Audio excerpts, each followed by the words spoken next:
Hi there, Trevor here from Double Bill Movies. Well, I hope you're enjoying this heat, because there's not really any escape from it, is there? Anyway, in a couple of videos ago, I mentioned that I have quite a few Stephen King film adaptations, and I asked if any of you would be interested in seeing a video of what I have. Bumper very kindly, from Bumper's Movies, very kindly said, yeah, I'd like to see that, so this is what I'm going to do now. So I'll just do them in alphabetical order. I would say about half of them I've seen, half of them I haven't, and they're in varying different formats. So let's go. Right. I do have a what are they called? Not media book, media pack. The sort of the other version of Steelbook. I do have a skew of that for this film, which I want to get rid of because I don't need it anymore, as I have this one, and that is Carrie. And this is a very good film, very sort of simple in a way, I think, but very effective. And you know, if like me you were bullied when you were younger, then you sort of identify with a lot of this film. And you know how cruel we can be to each other, and but you know what a kind of redemption at the end of the film, eh? Yeah, so that's Carrie, brilliant film. Now, until 88 came out with this, I didn't know it existed, but my little sort of prep for this video, looking on Wikipedia for a list of Stephen King movie adaptations, and you know, you could say this is just based on a character, but this does appear to be a book of his as well. If I'm wrong, please let me know. But The Rage, Carrie 2. Now, I did a video on this a while back because I watched it and I was really quite blown away by it. So have a hunt through my videos and you'll see a sort of a more in-depth review on that, but way more gory, and I like the way they visit these ruins of a building which is supposedly the school that Carrie burned down, basically, in this film. So there's a nice, really good solid connection to the original Carrie with The Rage, Carrie 2. Lovely slipcover on this. There's different artwork, but as you can see, not much reflection. It's very nice and matte. Right, one I got recently, if you saw my recent haul video, again I haven't seen this, haven't got around to it, but Cat's Eye, basically. I'm told it's an anthology movie, so some shorts, and Stephen King seems to like doing short stories, and why not? Sometimes they can be the best ones, and one of them here has spouted by far one of the best films of all time. I'm sure you can guess what that is, but we'll get to that at some point. So again, with a slip, these bigger studios, you know, this is Studio Canal, Universal, Paramount and all that, they need to learn, don't they, to do different artwork under the slipcover, so it seems a bit more exciting. Slipcover's nice though, so there we go, Cat's Eye. Right, I know there's loads and loads of these films. I did see at least 8 and 1 remake. Now obviously, me being Double Bill Movies, doing originals and remakes, then I need to look for this remake of this first one at least. But I have watched all 3 of these. I think the first one is definitely the best, starring Linda Hamilton, and it is Children of the Corn. Now, anytime there are children in horror films, they are usually the scariest part as far as I'm concerned. When they whisper, they're just creepy. There's something about the whisper, like in Sixth Sense when he says, "I see dead people." So in my sort of manly, deeper voice, it doesn't sound quite as good as when the young lad does it, and it's like, ugh. So yes, this is a box set from '88, and it is from their Slasher collection. I'm sure they got reversible art, but I'm not going to spend too much time on this. But there we go, Children of the Corn. Obviously Linda Hamilton's only in the first one, different cast for the other movies. So right, then a film that once I learned that this was a Stephen King story as well. I mean, I don't read Stephen King novels. If I was a better reader than I am, and I didn't have so many World War II books to get through, then I would probably read them, because I like the films, so I'm surely to like the books, aren't I? But yeah, I've never seen this film before until I brought it on 4K. I was really impressed with it, because it is John Carpenter's Christine. Very, very good film. I mean, the special effects, the crushing of the car, well, that's easy to do. And I suppose getting rid of her, you know, dents and knocks and straightening herself out, Christine, is also fairly easy to do, but it did look so effective. Now, obviously, I've only seen this on Blu-ray, but and it looked absolutely fantastic, really nice and clear and clean, crisp. So yeah, I can only imagine it's quite a bit better on 4K. Christie. Right, now another title here from '88 with a lovely slipcover. I haven't watched it yet. The reason being is I don't have the first one. Now, the first one is the only one I've seen. I saw it back in the mid-90s when I borrowed it off someone. And I always remembered the last of the little shorts that are in that version, and that is Creepshow. And it was the cockroach one, the guy trying to get rid of all the cockroaches. And yeah, that stayed with me, and I thought, oh, what is that film? What is that film? And then when I found out, so I know there are versions of Creepshow out there, but you never know, maybe a 4K will come out. But '88, before Arrow, because obviously Arrow have done a lovely version of Creepshow too, but this is '88 version. And again, lovely slipcover and lovely alternate artwork. So I'll get around to watching it one day, as with all these things. Right, now this is slightly out of order because this is a D and not an S.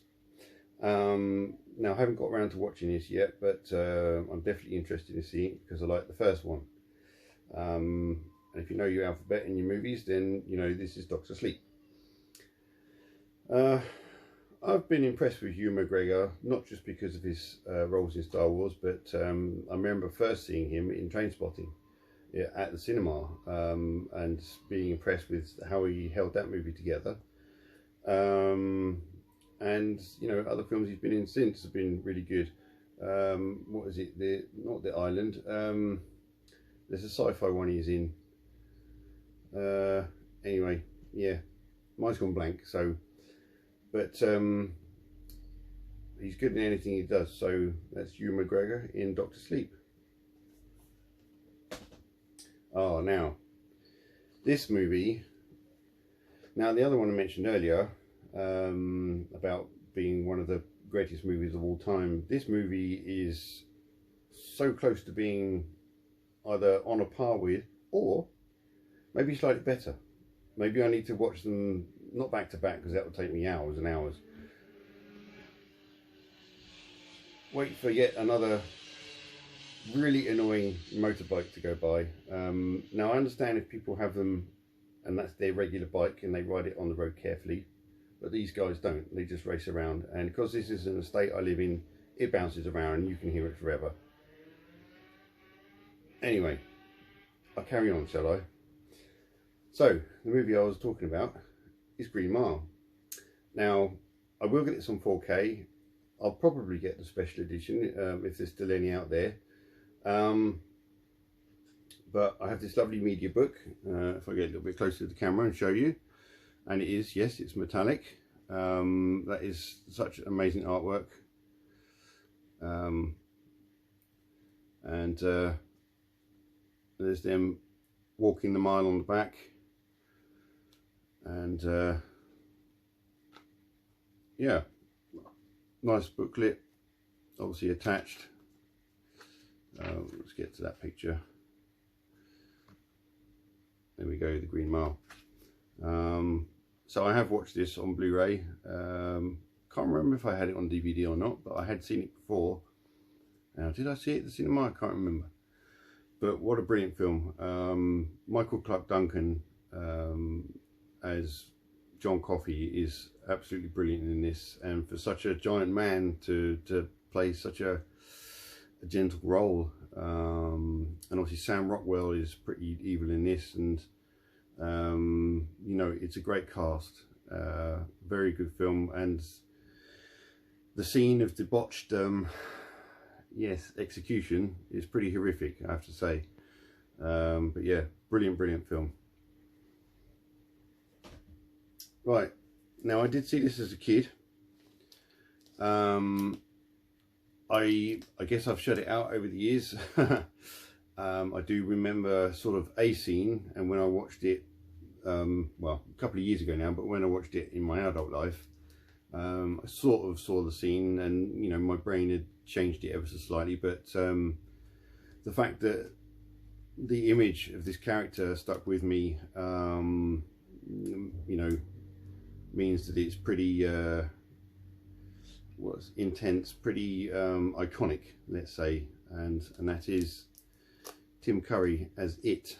Now, I didn't know that at the time this was like a little mini series, or a two-part mini series, or whatever you want to call it, but they're both on this Steelbook, or in this Steelbook, and yeah, I was quite impressed, you know, watching it back.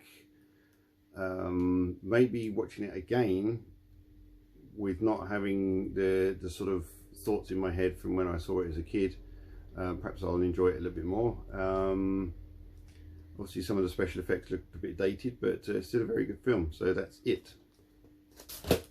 I nearly dropped it. I don't want to damage the Steelbook. Oh.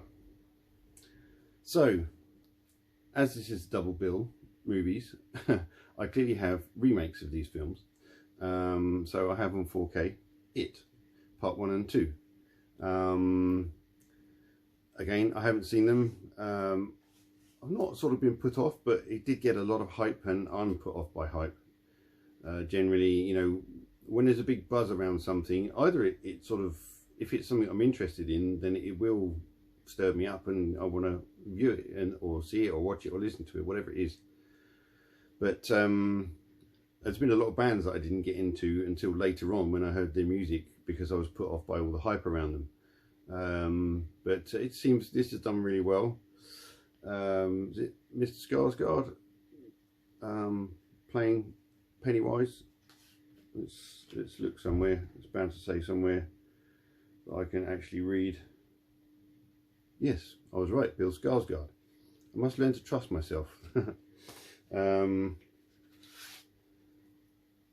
Okay, if I come out with a stat or something and I'm wrong, jump in the comments and say, Trev, you were wrong.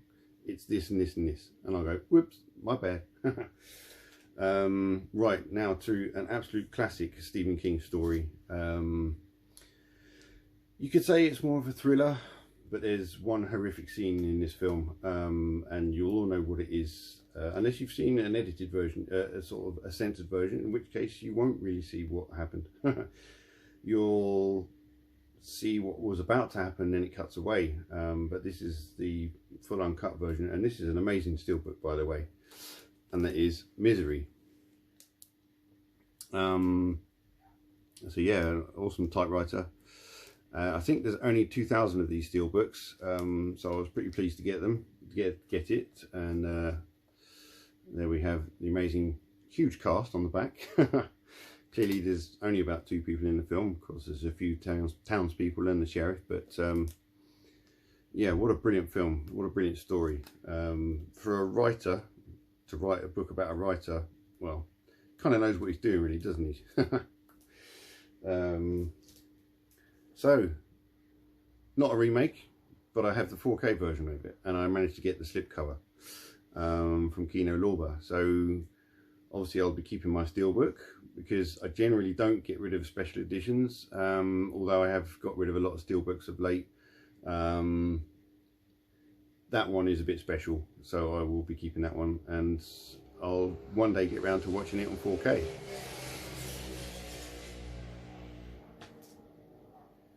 Right, now this is a film that I worked on at Testronic Labs, and if you saw my interview with John from Movie Collector, which is on his channel, yes, I mentioned that company, Testronic Labs, and the fact that that company was based at Pinewood Studios.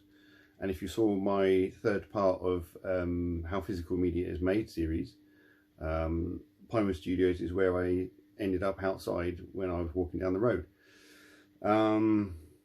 Again, can't stress what an amazing 7 years of my life that was, working at that amazing place. It has to be one of, if not the most famous film studio on the planet.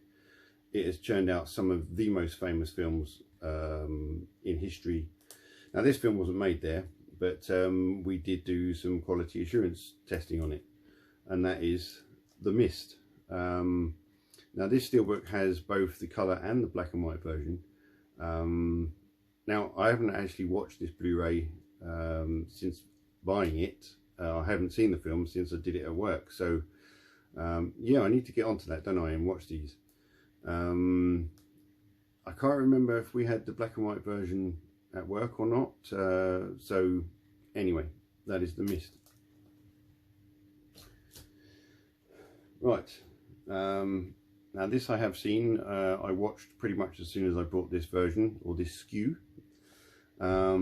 as you've heard me mention before, and this is a HMV Premium Collection of Pet Sematary. Very good film, great concept for a film, or a story, as it obviously originally is just a story. And yeah, I really enjoyed it. I mean, the scene at the beginning, any parents who, or any adults who watch it, but any parents who watch that beginning scene must be like heart in the mouth situation, because yeah, that's pretty unpleasant. But yeah, I really enjoyed this. So on to the next title, which of course is the remake, Pet Sematary. I haven't seen this version yet, but I'm interested to watch it, because what I like about originals and remakes, or most of the time I do, is obviously with the originals you get the sort of the story, you get more of the story, more of the impact of the story, because it's, yeah, there may be lots of special effects in it, but they're nice and old school, so you're more interested in the story and the characters than you are perhaps how certain creatures look, because what I like about these modern movies is the updated look of them.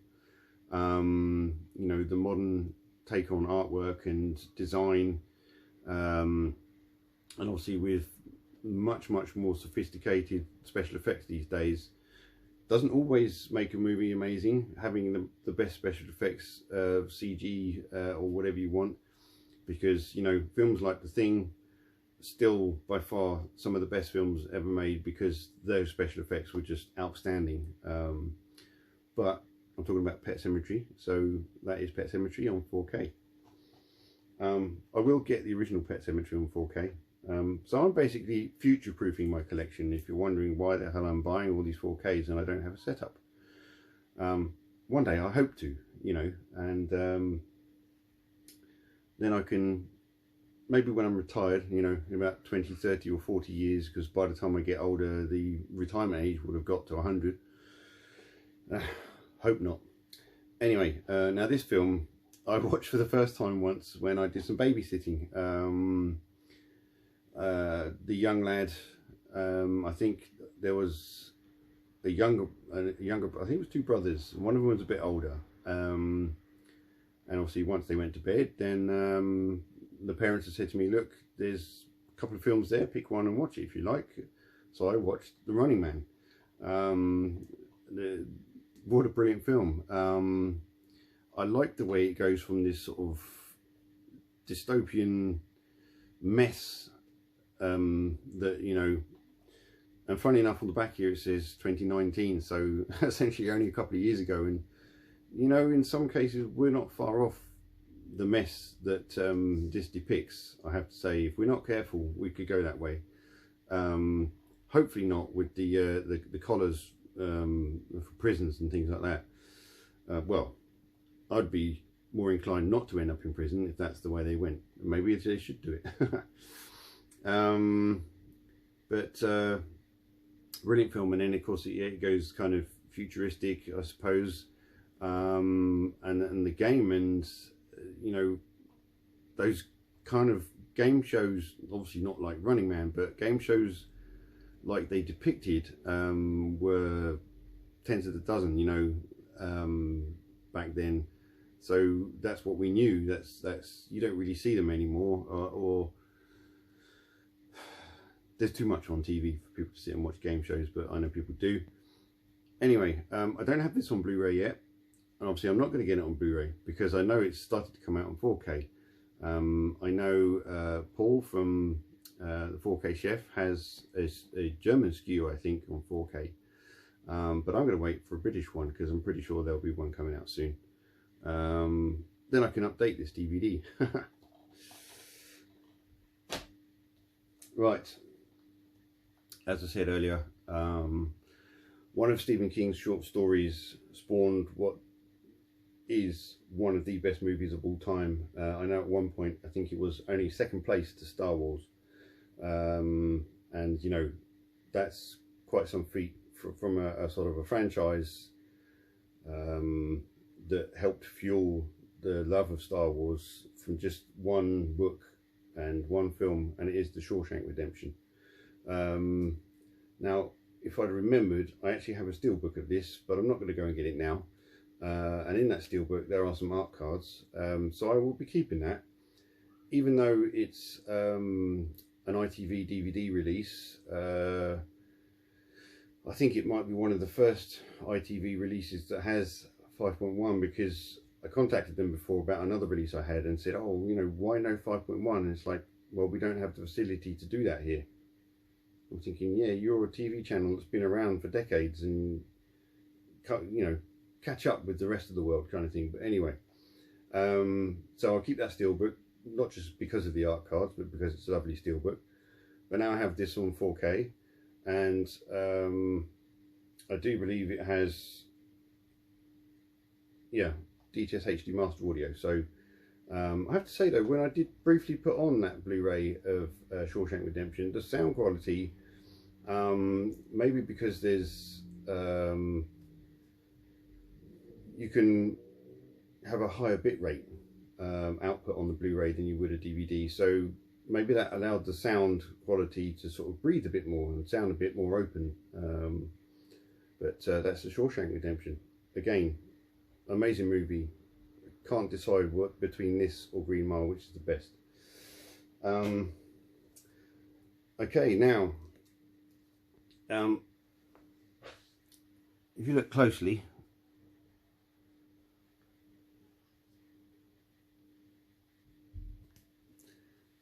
I've said this before in another video, this is from the Timberline Lodge.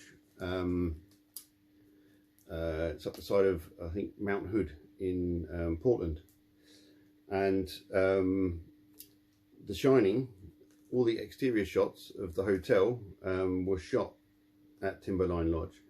And a couple of years ago, my wife were in America, and we got to visit that lodge. So we do have a photo somewhere of both of us standing outside. It's in the sunshine and there's no snow everywhere, but to be stood outside that iconic place, yeah, is really kind of cool. This was a sort of a Blu-ray wow moment, in the sense of, yes, we're used to how DVD looked, and I'd seen a sort of a few Blu-rays of modern movies, but to see a Blu-ray, this was one of the first sort of old movies I'd seen on Blu-ray. And just the opening shots of them driving and the scenery and everything, is just crystal clear and just amazing. So that was a wow factor. So when I finally get to see it on this version, Yeah, I didn't get the slip, so if anyone's got a spare slip they want to send my way, I'll pay a quid for it or something. Yeah, get in touch. Yeah, when I finally get to sit on this, then and you know, full dynamic range, then it should look absolutely outstanding, even more so outstanding than it did before. But I think this is also only limited to 2000, and there's Johnny. And now we're down to the last one, a film I've heard of many times, but not actually quite seen yet, and I didn't realise it was a Stephen King story, but that is Stand By Me, and I do have the slipcover. So yeah, again, I'm going to find another life somewhere so I can just sit and watch all these films I haven't got around to watching yet. I am sweltering. You know, I've made myself decent to do this video, so that's the end of the video. Please like and subscribe to the channel. I'm gaining more and more subscribers all the time, so welcome to you all again. Talk to me in the comments, let's have some conversations, and let me know of any other videos you would like me to do. Even though I've specified that I don't necessarily do haul videos, of course I do them occasionally, and I did just get 4 Severin titles, so perhaps a bit later on I'll do a little video on that, because they're all under one little umbrella. They're 4 completely different titles, but they do come under the Video Nasties tag. So see if you can guess what they are, all you Video Nasty fans.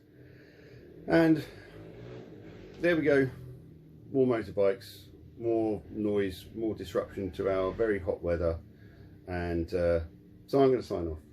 That's the end of the video. Enough waffling, take it easy.